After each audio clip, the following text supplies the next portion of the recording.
10:21. It's Connie with you until midday today. Still to come this morning, though. Dreamer, you know you are a dreamer. Well, can you put your Dream hands expert Ian Wallace is back with us this morning for the dream surgery. And let me tell you, by the way, there has been quite a few texts, quite a few people getting in touch with us already. So I think it's going to be a busy one. But if you've got something on your mind, you're like, I really want to know why I keep dreaming this, or you've had a really random dream like my one last night about Jeffrey Archer's son, then get your thoughts into this. 80295. And it's back by popular demand. Ian Wallace, psychologist and dream expert, joins me now for a special dream surgery. Morning, Ian. Morning, Connie. How are you? Oh, I'm rubbing my hands at the thought of this. You've no idea how many people, I put this out on Instagram earlier on, and I have had many people saying, oh, I've had this really weird dream and this really weird dream. Folk just love talking about their dreams, don't they? Yeah, and that's because dreaming is fabulous, Connie. It's a wonderful thing to do. It is. And I guess if you're on the other end of it, though, when you're hearing about other people's dreams, they always say don't tell people about your dreams because it can be very boring for them but very exciting for you. And I'm going to break that rule, though. Right, last night I had a dream that I was hanging about with Jeffrey Archer's son. Right, okay. I didn't even know he had a son until I just Googled him there. And were you just hanging around, or what was happening, Connie? So we were sitting at a table. Someone else was across from me who was someone else's, so it was all about family members. And I turned around to Jeffrey Archer's son and said, does it not annoy you that you're introduced as Jeffrey Archer's son instead of just your actual name? And he's like, no, I really like him. He's like a great guy. And I was thinking, okay. And then I moved on to something else. But I remember waking up and thinking, what? How random. Yeah, so it's very easy to think that dreams are random, Connie, but you have to remember that the dream doesn't happen to you in some sort of random way. It's not like you're just lying there in bed and tuning into some sort of psychic ether nonsense. The reality is that you actually create the dream. The dream doesn't happen to you. You happen to the dream and you create everything in it. And all the things you experience in the dream, all the people, places, events and objects, are all ways of you expressing an unconscious part of yourself that you may find challenging to express in waking life. So when you dream about family members and about particularly sons, then there's something in your waking life that it's familiar to you, so it's a family thing. And what a son tends to symbolize is some aspect of your character that is embodying your playful curiosity and something you can encourage to assertively develop your real potential. And anything to do with Jeffrey Archer, I mean, he was a bit of a scoundrel. He was a scoundrel, yeah. So that part of it is there's part of you playing around with an aspect of your waking life where you maybe feel, as you were discussing earlier on, that you maybe have a wee bit of imposter syndrome, that there's something where you feel that you are standing in the shadows where you should be more in the limelight, you should be more in the spotlight. So that's kind of the feeling there. And it's something that is very familiar to you, Connie, and it's about stepping forward and not just being somebody behind the scenes. Ian, should we just sack off everyone else's text and just go into this in more detail and forget we're on the radio? And do you know the thing about this? And I think this is why this is so interesting, right? Because dreams, and I always think, because I love dreams and I always try and interpret my own dreams and think about this and what they represent, and I'm always sort of Googling specific things that I've dreamt about because I just find it super interesting. But also they can be they can make you feel very vulnerable, because they're, for everything that you just said, they're accessing, or they're trying to communicate different parts of the self that you don't necessarily, A, you'd maybe not recognise, and B, you're maybe not massively comfortable expressing. Yeah, that's absolutely right, Connie. There were some studies done back in the 70s and through to the 90s that show at least 98% of human awareness happens unconsciously and only 2% is conscious. So even as you and I are chatting and all our lovely listeners are listening, we're only consciously aware of about 2% of what's going on. And that 98% is fundamentally emotional and some spiritual aspects to it. And that's what our dreams do. They process our emotional and our spiritual lives. So because of that, those areas can make us feel very vulnerable if we want to open up about our emotions or what we feel spiritually about what might be beyond. So those aspects can make us feel really exposed. But that's the wonderful thing of dreams, is dreams allow you to engage with that and take action on what you're feeling about something. What about lucid dreaming? What is that, and can we do it? Yes, we can. So lucid, I was being very positive there about it. Yes, we can. So lucid dreaming is becoming conscious, becoming aware in your dreams. So you'll be having a dream and then you become aware that you're actually dreaming. Now, there's a misconception that lucid dreaming allows you to control your dreams. It doesn't. It doesn't do that whole authoritarian, totalitarian, absolute control of your dreams, but it does allow you to influence your dreams and choose content. And people think that lucid dreaming is really hard and you have to go to some sort of ashram or some spiritual retreats to learn how to do it. Which would be nice if we all had time for that. Just go to a yurt somewhere and lie on a carpet and do a bit of chanting. It'd be super. But the reality is that we all lucid dream at least twice a night. And that happens when we go to sleep. We go through something called the hypnagogic phase, which is that stage between dreaming and waking. And you'll probably be aware of this, and our listeners will too, is that you'll be lying in your bed, falling asleep, and you'll be thinking about things that happened during the day and things that are going to happen and just thinking about things. And all of a sudden, you'll get some uncommanded image coming into your mind. And at that point, you're hovering between dreaming and waking. And you can play around with that image and lucid dream, but usually you then fall asleep. It's easier to do it in the morning when you're waking up and going through what's called the hypnopompic phase, when again you're hovering between dreaming and waking.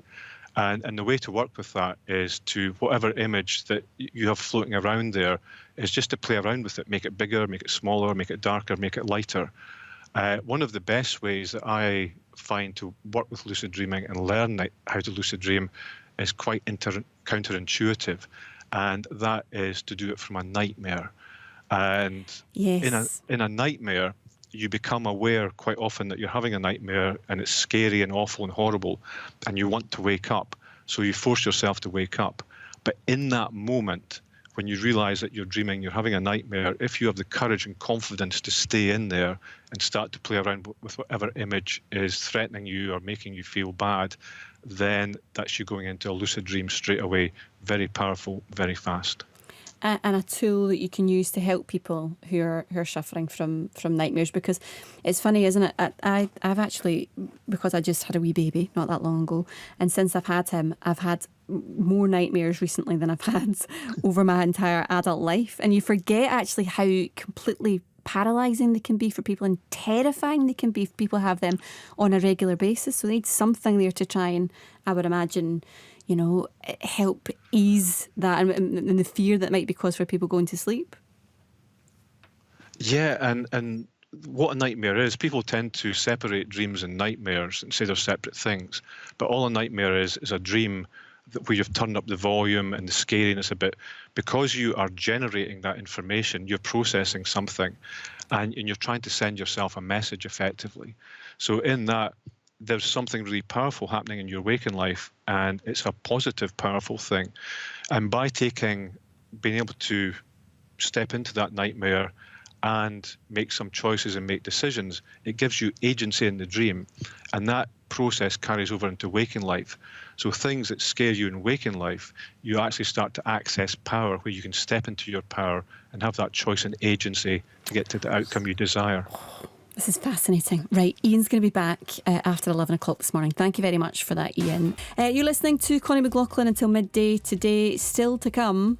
Dreamer, you know you are a dreamer. Dream expert Ian Wallace is here for our dream surgery. Did you hear him earlier on? We were talking about lucid dreaming and how that in some way can help maybe if you've had nightmares. I was giving him some of my own dreams to interpret. Listen back to that one if you can. No matter how strange or simple your dream may be, get your questions in now. Honestly, so many of you have been getting in touch about this. It's really, really interesting. And we welcome back our psychologist and dream expert, Ian Wallace, for our dream surgery. Ian, we've had loads and loads and loads of people getting in touch with the weird and the wonderful, which is what we asked for. Let's be honest. So will we? I'll do a couple of texts first, and then we'll go straight to the phones because I've got a couple of callers as well, if that's okay. Yes, that's super, Connie. Thank Right, you. okay. We've had this one in from Jane who says, I keep dreaming about an ex I went out with for many years. I finally plucked up the courage to leave him 8 years ago, and in brackets, I feel guilty for leaving him as he was devastated about it. I'm now happily married, but keep dreaming that my ex thinks we're still together, and I try to tell him, but he won't listen. I have it all the time, and I just want to get rid of it. Yeah, so this is a really common dream. It's actually the 15th most common dream, is dreaming of an ex or an ex-lover or a partner. And again, as we said earlier, Connie, we create the dream and we create everything in it, and we create all the characters in it. And all the characters in the dream represent aspects of ourselves. And so for this dreamer, for Jane, when she keeps revisiting and creating this character in her dream, there's something in her waking life, whatever quality she associates with that ex, then that's a quality she needs to understand and engage with. So it might have been that her ex was really needy and was just there all the time and didn't give her space and independence. So there's maybe something in her waking life now where she feels she needs to be a bit more independent, and not independent in her current happy relationship, but maybe independent, something in her work life or her social life or something she just wants to do on her own. So what the ex is symbolizing is some aspect of herself that she needs maybe more independence or freedom or whatever quality she associates with her ex. Okay, hopefully that explains it a little bit more for you, Jane. Let's go to the phone lines. Andrea's in Aberdeen. Morning, Andrea. Good morning. Right. What do you want to ask Ian? Tell us about your dream.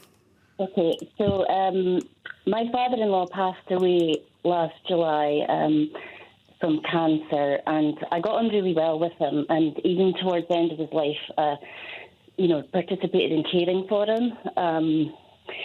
So just a couple of weeks ago, he came to me in a dream, and the dream was, I was in my own house, I was in the kitchen, and I walked straight to the living room, and he was standing there.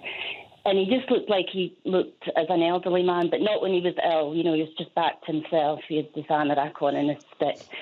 And we walked through to the lobby, to the front door, and he said to me that he had a black cat that he'd been looking after and feeding, and could I look out for this black cat and look after it for him? And that was it. It was very brief, but I've just, I've not been able to understand it. If you pick it apart, I want to understand the black cat message, and I also want to understand why it was him that gave me that message.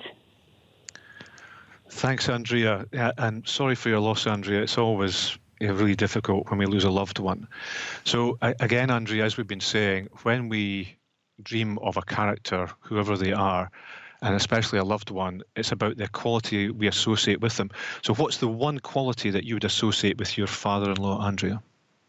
He was just quite wise, I think, and spoke a lot of sense.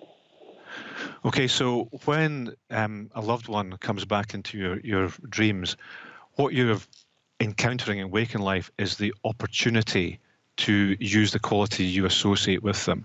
So there's something in your waking life, Andrea, where you have the ability, the opportunity to use your wisdom and use your experience and use your common sense to deal with some sort, and it may be a challenge, it may just be some idea, it may be some sort of problem you're trying to solve. So that's what your father-in-law coming back means. And black cats, so when we dream, Andrea, we have our own dream vocabulary, but we also have a kind of a universal dream vocabulary. And a black cat is usually associated with luck or fortune. So there's something in your waking life where you've got the opportunity to use your wisdom to either make the best of the situation, or there's some fortunate opportunity that you can explore and engage with. And when a loved one comes back into your dream, it can often seem like you've kind of lost them forever in waking life. But when they come back into your dream, Andrea, you're actually being reunited and reconnected by what they really meant to you. And one of the qualities that your loved ones give to you, especially someone like your father-in-law, is the ability to see qualities in you that you can't see yourself. So rather than mourning their passing, it's just time to embrace and embody all the qualities that they eliminated for you in yourself. Okay, all right. And the black cat signifies luck.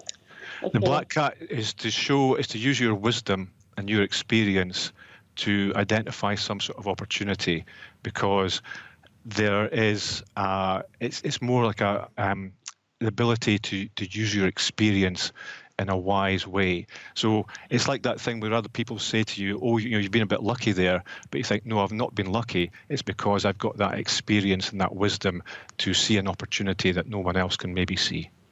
Okay, thank you very much. Andrea, does that make sense? Yes, thank you.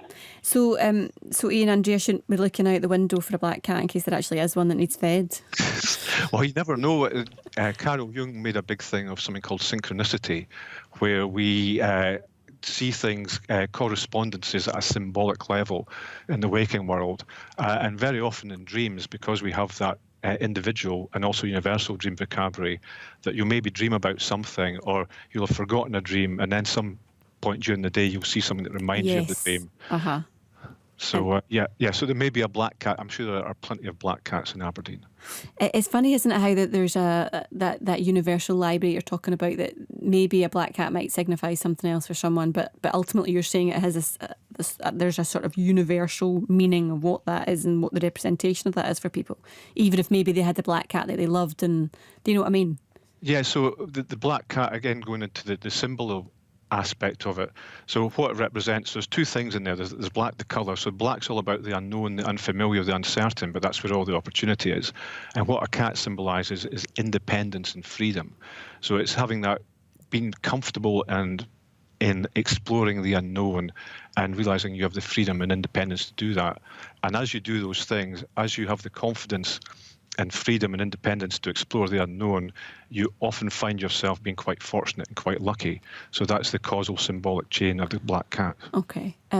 There's loads of people asking questions right here, so I'm going to get through as many as I can. I don't want to keep Jim and Ayrshire on the line any longer either. Morning, Jim.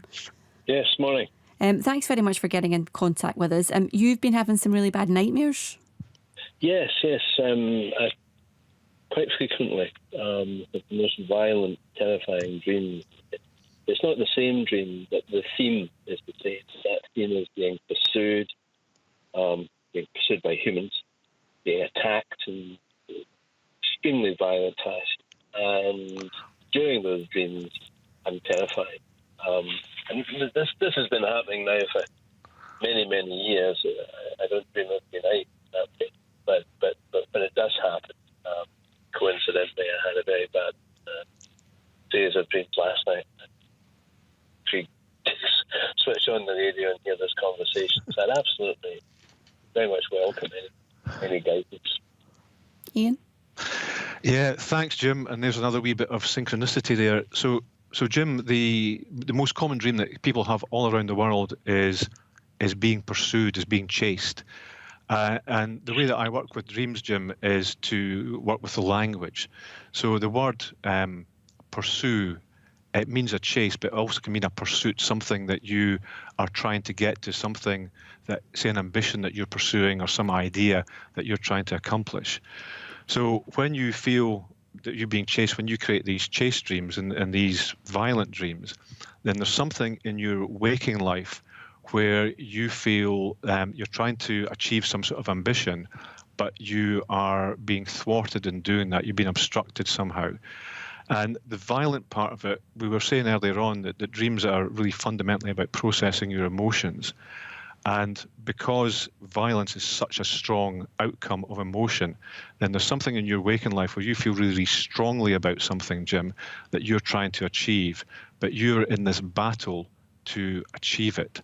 And often in dreams like these, Jim, you feel like you're battling against something and you feel weak and the opposition is always stronger and all these aspects of it. So what may be happening in your waking life is that you always put in your maximum effort to get to the outcome you choose or what you're trying to do with other people. And you maybe try and force things through a bit. And rather than trying to do that, sometimes it's far better, like in Eastern martial arts, to use the strength of your adversary and use it against them. And a key part of that is accepting and understanding flaws and vulnerabilities that you may feel you have. And when you accept those weaknesses, the stronger you become. It's the classic sports psychology that you always train your weaknesses. So these dreams, Jim, are all about not feeling vulnerable, not feeling exposed, realizing that you've got a lot of experience and skill and ability. And when you want to achieve something, don't feel bad about it. Don't criticize yourself. Don't judge yourself. Just really enjoy being Jim and use all your skills to get what you want. And then if Jim does that, will that get rid of the nightmares? Yeah, they will start to fade away. And when you actually start to work with your dreams and engage with them, then you also become more aware of these situations in waking life and can use them to your advantage. And as we were saying earlier, one of the things you can do with nightmares, especially really scary ones like these, Jim, is to, when you're trying to wake yourself up for it, or when you become aware that you're having a nightmare, then whatever it is, so if people are chasing you, a great thing to do, and it sounds really weird, but a great thing to do is to turn around and say to them, who are you and what do you need from me? And usually you'll get quite a clear answer that will give you some sort of understanding or awareness of something you can use in waking life. Does that make sense, Jim? Some of it seems counterintuitive. So in the pursuit and chase context, there's no aspirational, emotional content there for me. It's just absolute terror. Although a couple of the things that you said there about how I go about trying to achieve things is quite insightful. So I do tend to be forceful. Yes. So in that part, Jim, that forceful part, that's the bit you need to concentrate on in doing that. And even though the whole, I mean, this is just my reflection briefly on the airwaves of how it might be happening for you. But that's something that you can think about, just about how you apply force and how you hide parts of your vulnerability. This is what, sometimes it can be, as we were talking about earlier on, quite difficult to delve into these things, especially on national radio, because they're quite personal, I think, as well for a lot of people. And it's very much appreciated, people coming on and sharing their stories and coming on and asking these questions, because it can be quite difficult. Anne from Irvin's been on, Ian, say, I dream that I'm in a lift and then the lift takes off and it flies like a plane. Yeah, so just to follow up on that, Connie, that's one of the challenges of working with dreams, and especially doing it in the media, is that dreams they're a direct link to your emotions. And anyone talking about emotions, especially on the airwaves, is quite a sensitive area. So we just have to be very careful about that. And also, as you've said, so although I'm a qualified psychologist, this is not medical advice. This is not me declaring you need to do this or that. It's just trying to get you maybe a clearer understanding of what might be happening for you. So that's all we're really trying to do there. So this lovely dream from Anne in Irvine about the lift taking off. So again, working with imagery, what a lift symbolizes is the ability to go from level to level in your waking life. And it's very common amongst people who work in large organizations and corporations that they see it kind of as that promotional ladder. Again, that idea of going up and up and up and up. And at some point, the lift will often fly off because you've gone beyond that. You've raised yourself above maybe all the corporate politics or things that you're trying to achieve in your life, and all of a sudden, because you're flying through the air, you can see that much bigger picture. So this dream is about understanding that you might be doing some professional training where you're trying to move through different levels, but at some point you transcend those levels and you start to see a much wider awareness in your life. Sarah's been on to say, I had an awful dream last week. I was just about to die. Awful feeling of panic, anxiety followed that, and then I woke up. Is that common, she's asking? Yes, it's very common, and people have all sorts of misconceptions about death in dreams because they usually think it's some sort of terrible portent, and it's not at all. What death symbolizes in a dream, whether it's the death of someone else or you dying, is a transformation in your waking life. And that transformation is leaving something behind that you no longer need. And as you do that, it allows you to step into a new opportunity. So although it's really scary and really panicky, then of course there is a medical advice. Just make sure that you are healthy, but it's really nothing to do with that. It's just about leaving something behind that no longer serves you. This is terrifying. I've had this as well before. Sleep paralysis. Can you ask Ian about sleep paralysis? Both my son and daughter have had this. My son had it twice and said it was very scary, like something bad was in the room with him. Could he explain it? Many thanks, Julie in Stirling. Yeah, so thanks, Julie. So what sleep paralysis is, we were talking earlier on about lucid dreaming and the phases between sleeping and waking. And effectively what happens in sleep paralysis is your mind wakes up before your body. And it's very common amongst people who are shift workers or who have poor quality sleep, or in your case, Connie, people who are new mums, because you're not getting good quality, decent sleep. And so your mind wakes up, but your body's really still fatigued. And what happens is, because you feel that you can't move, although your mind's awake, you get anxious.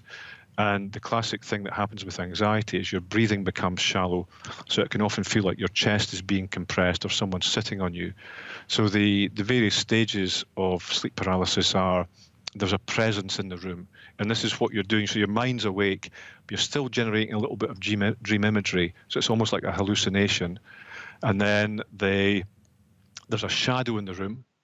And then that shadow becomes an intruder. And then the intruder attacks you, and that's where you feel that you're getting squashed or hugged or so on. So the best way to work with sleep paralysis, number one, is to get decent quality sleep. So make your bedroom a haven for sleep, have really dark curtains, keep it nice and cool. Try not to have any gadgets in there, any phones or tablets where they've got smashed screens or not.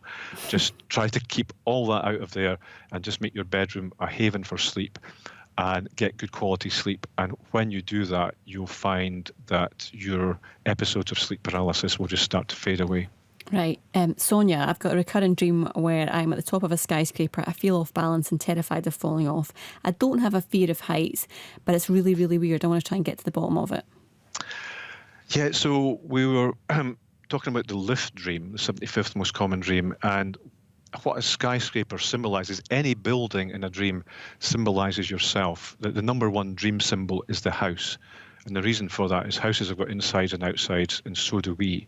So when we dream about a skyscraper, we're considering something in waking life where there is something where we feel at the top of something, feel at the top of an organisation or some social meeting or social society. So we feel at the top of that, and we feel our position is maybe a bit precarious. So we've achieved a certain level in our life, but we feel that position is precarious. And although Sonia's not afraid of heights, that feeling of losing that position, and it might be authority or ability or skill or something. And so the action from this dream, because a dream is just a dream until you put it into action, is to look at ways that you can maintain that position that you have. And as you do so, it allows you to understand the scale of your ambitions and be able to realise them. Dave is on the line in Aberdeen. Morning, Dave. Morning, how are you? I'm good, thanks. What would you like to ask Ian? Basically, it's kind of recurring that I'm in my fourth year at uni and I'm failing my exams. And I'm so many years past that, it's scary. And when you wake up in the morning, I've done exams since that. I'm a chartered accountant. I wake up in the morning and it's quite a relief, but it's nothing really sinister or anything. I would be interested to know the background to it. Yeah, thanks, Dave. This is the fifth most common dream from around the world, unprepared for an exam. And what exams symbolise, Dave, are being judged, being critical of abilities, being examined.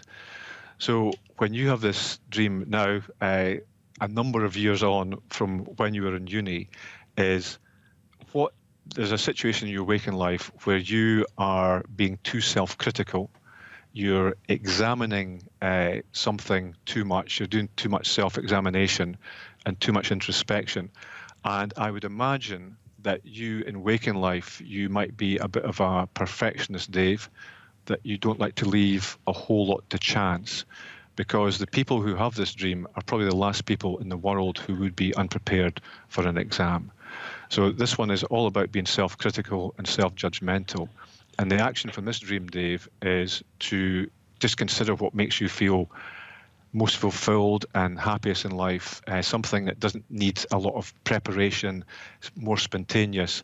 And rather than immersing yourself in endless self-examination, the real test for you, Dave, is just accepting your talents by celebrating your knowledge and achievements instead of constantly judging them. Okay, cool. Thanks for that, Dave. Thanks so much for calling in. I've got a couple more here, and I'm going to get into trouble for this because I need to go, right? But I want to just squeeze these two in before I let you go. Teeth dream. Someone had texted in to say they've had 6 teeth done, both arches. They have a recurring dream that they break and crumble. Yeah, so this is the second most common dream around the world. So teeth symbolise power and confidence. We show our teeth on 2 main occasions in waking life, one when we're smiling and happy, and the other one when we're kind of asserting ourselves and snarling a little bit.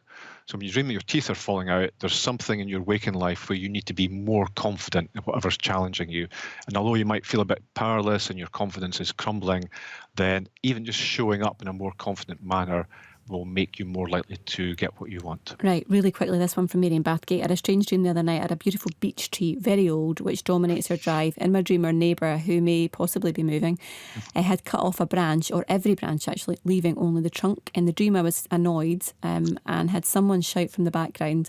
It was my son, he came off his mobile phone and shouted, "It's a boy." At this moment in time, there's no pregnancy in the pipeline. The background to this dream revolves around change. Maybe new neighbours, maybe my daughter separately and son going through a big operation. Yeah, so what a tree symbolises and what a beech tree symbolises is really something about longer-term spiritual growth while staying rooted in everyday practicalities. So for Mary in Bathgate, there's something in her waking life where she wants to explore maybe something a bit more spiritual, maybe something a bit more esoteric, but she has to stay grounded in everyday practicalities. Perfect. Ian, thank you so much for that. Really, really enjoyed it. We definitely got our money's worth there, Ian. We'll speak to you next time. Thank you. Thank you, Connie. Much appreciated. Bye-bye. That was Ian Wallace, psychologist and dream expert.